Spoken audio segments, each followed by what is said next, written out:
ថ្ងៃនេះខ្ញុំនឹងបង្ហាញពីរបៀបដាក់ចម្រៀងខ្មែរនៅក្នុង story បងប្អូននឹងស្រាប់ហើយគឺបច្ចុប្បន្ន Facebook គឺមិនអនុញ្ញាតឲ្យយើងដាក់ចម្រៀងខ្មែរនៅក្នុង story ទេអញ្ចឹងយើងព្យាយាមឆែកមិនក៏ដោយក៏មិនឃើញដែរពេលនេះវាអត់សូវឲ្យទេប៉ុន្តែយើងមានរបៀបក្នុងការដាក់អញ្ចឹងយើងទៅធ្វើទាំងអស់គ្នាតោះយើងថយមកក្រោយវិញយើងចុចកន្លែង search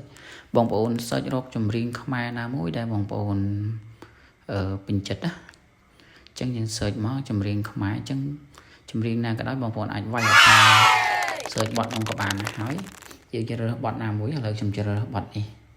អញ្ចឹងយើងជ្រើសរើសបានហើយយើងចុចលើ share ហើយបងប្អូនចុចលើយក story មកបន្ទាប់មកយើងចុចកន្លែងសញ្ញាចង្អុលដៃដែលខ្ញុំចង្អុលហ្នឹងបន្ទាប់មកចុចលើ photo ហើយយើងជ្រើសរើសយក photo ណាមួយដែលយើងចង់ដាក់ story របស់យើងអញ្ចឹងយើងជ្រើសរើសយកមួយមកយើងទាញដាក់មកតោះមកយើងក៏អាចសរសេរអក្សរលើនឹងបានដែរ